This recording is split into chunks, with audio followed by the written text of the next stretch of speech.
উদ্দেশ্য হচ্ছে মানুষ যাতে নিরপেক্ষভাবে ভোট দিতে পারে, উৎসবমুখর পরিবেশে ভোট দিতে পারে, নিঃসংকোচে ভোট দিতে পারে, সুষ্ঠু এবং সুন্দর নির্বাচন হয় এবং এই নির্বাচনটা যেন একটা মডেল নির্বাচন হয় সেই জন্য সবাইকে সতর্ক করা, সবাইকে সচেতন করা, সবাইকে আশ্বস্ত করা এবং সেই কারণে এখানে আমাদের আসা। হ্যাঁ, চ্যালেঞ্জ তো বটেই, এটা সব কাজই তো আমাদের চ্যালেঞ্জ হিসেবে আমরা নেই, এটা তো মানে কোনো ব্যত্যয় নেই এবং এই কাজটি, এই নির্বাচনটি বাংলাদেশে একটা মডেল নির্বাচন হোক সেটা আমরা চাই এবং সকলে যেন কেউ যেন কোনো প্রশ্ন করতে না পারে, প্রশ্নবিদ্ধ নির্বাচন না হয় এবং নির্বাচন যেন সকলের কাছে গ্রহণযোগ্য হয়, সেই জন্য এই মূলত আমাদের এই প্রক্রিয়া।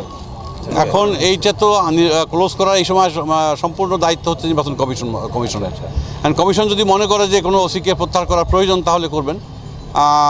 আমরা মনে করি না যে এটা মানে কাউকে এই মুহূর্তে প্রত্যাহার করার কোনো প্রয়োজনীয়তা আছে।